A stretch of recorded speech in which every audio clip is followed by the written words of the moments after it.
What is up, Insaners, and welcome to another video of the Fantasy Premier League 2021-22 season. In this one, guys, we'll talk about the Game Week 13 guide. There's some burning questions like what are the best Chilwell replacements, what to do with the likes of Antonio, and is this the right time to get Jota and Kane, whether a hit is worth it this week or not. We'll also talk about a few differential picks for the upcoming game weeks. Guys, before we start, make sure to hit the like button and subscribe to the channel as well if you're new around here. I'm pretty sure you won't regret it. Lots to cover today, guys, so let's get into it. Now, at the time of recording the video, it is not confirmed, but Chilwell could be out for a longer period of time. A lot of managers had Chilwell in their teams or got him this week before the Champions League game and are now looking for replacements. Now, there are multiple ways to get replacements, and if you're looking at premium options, you can go for Trent.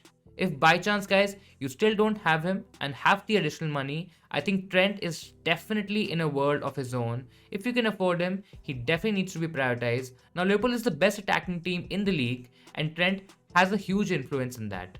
We know that he's on set pieces and he's really good at them. Plus, it helps enhance his bonus potential as well, so I think he's a definite must-have. Now, if you can't afford Trent, then James is a cheaper alternative.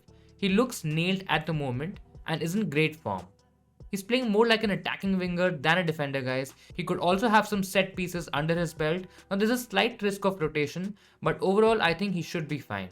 Now, guys, if you already have Trent and James, or you want to go elsewhere, then Cancelo is another really good option. He could get rested in the upcoming game weeks in the busy period, but I think it's worth the risk. He's still City's best defender. Now, he's quite attacking, and he comes out in third spot after Trent and James in terms of attacking stats. Now, coming to some mid-priced option, guys, we have a great differential in Marcus Alonso and Sergio Reguilon from Tottenham. Now, we'll first talk about Alonso, and he looks nailed at that left wing-back spot with Chilwell being out injured. He's a part of a strong Chelsea defense and should be on corners as well. He's quite attacking and is a pretty direct replacement for Chilwell. Now, another nailed option is Reguilon, guys, who looks really good in the new Conte system. He's expected to be vital when Spurs are attacking, and the clean sheet potential could go up as well. So if you don't trust Alonso, then Reguilon is a really good option. You could even end up saving some money and use that to make other upgrades across the pitch. Now, you don't necessarily have to go for expensive options, especially if you're making upgrades for Jota, Kane, maybe even Ronaldo. In this case, you can go on a budget. Livramento, guys, is still the standout pick and probably the safest option to go for. Livramento has been really good so far, but the upcoming fixtures are a bit tricky, so that might be a difficult thing to navigate.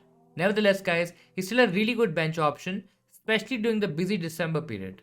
Looking elsewhere, Mitchell is a part of a Palace defense who has generally done well. In the past few weeks, they have struggled a bit against set pieces, but generally they have looked okay. So in case if you are not looking to get Livramento in, Mitchell is also a decent replacement. Our final option is Lamptey, guys, who looks like the riskiest of the lot. He's a bit injury prone, and the congested fixture run could mean that he gets benched for certain games. Still, he's playing out of position and the attacking returns could come very soon. So these are our replacements for Chilwell, guys. Do you have him in your team? If yes, who are you getting in? Do let me know in the comments below. Now, our next section talks about whether it is worth taking a hit this week or not. The answer is that there is no correct answer, to be honest.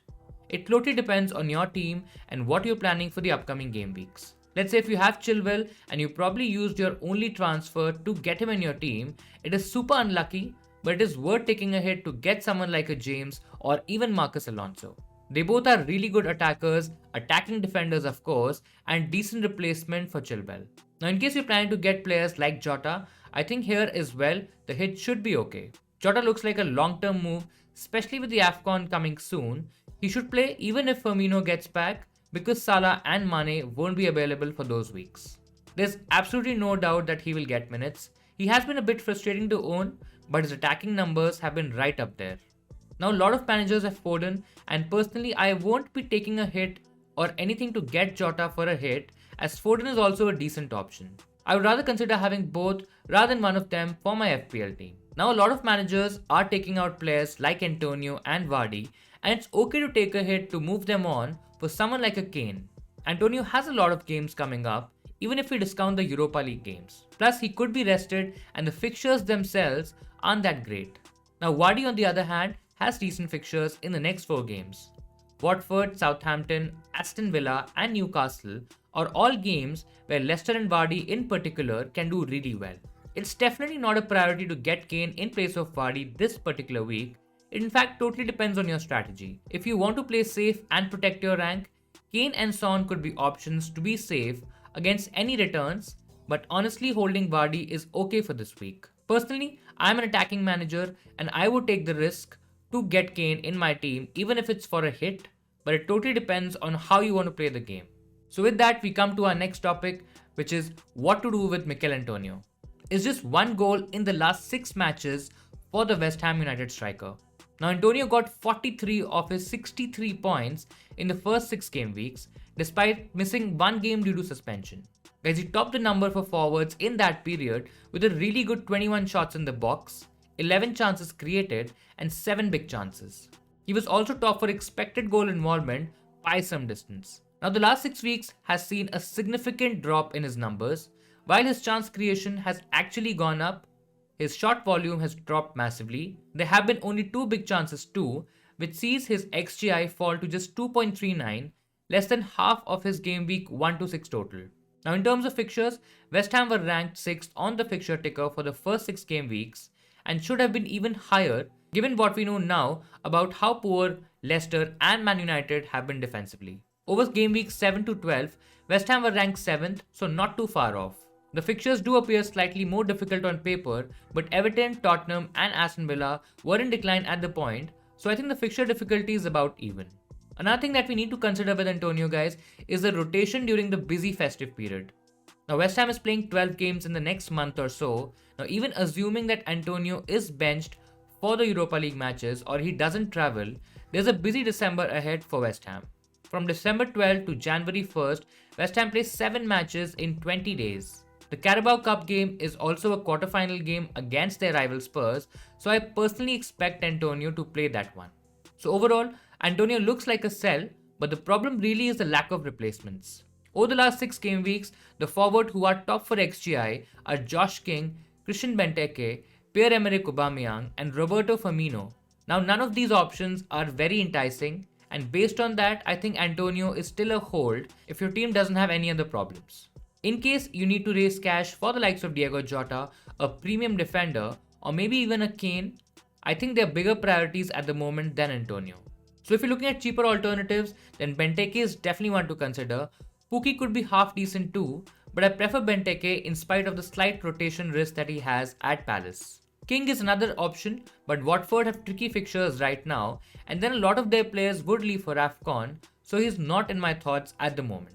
Great, with that, let's move on to our next section. It's the differential picks time, and let's talk about a few options. The first pick that we have here is Matt Targett from Aston Villa. Now he's priced below 5 million. The Villa defender, he created joint top 3 chances in Gerrard's first game against Brighton. He had a great season last year as well. In general, he's a good attacking defender. Now we know that he can deliver crosses in the box as well, so there's definitely assist potential here. Plus I feel under Gerrard, the Villa defense also might get a lot better as compared to what was happening under Dean Smith. If you're looking to go differential as a Chilwell replacement or as a differential 5th defender, he could be a decent option going forward. Now the next option is Lucas Moura from Tottenham. With Kane playing a lot more forward and Son playing alongside or maybe even behind him in games, this gives Moura a lot of freedom to operate as a creative attacker. He did look promising in midfield against Leeds, and there are encouraging signs. Now nobody is really talking about a third Spurs attacker, as Kane and Son have always been the standout ones, but at that price and with that ownership, he can definitely help you do some serious damage. I think the creative role will suit him, and the fixtures are there with Spurs facing Burnley, Brentford and Norwich in the next 3 games. So in my opinion, he's a great differential for the upcoming game weeks. Now guys, we also have a striker as a differential pick this week. It's Callum Wilson from Newcastle. Now this looks a bit short term, and I would also talk about an alternative if you're looking slightly longer term. So we have Callum Wilson from Newcastle, who's just around the 7.5 million mark. His fixtures in the next 3 look decent. The Arsenal game could be tricky, but the way Eddie Howe sets up, I won't be surprised if Newcastle score in this one. The 2 after that are the ones that stand out for me, to be very honest.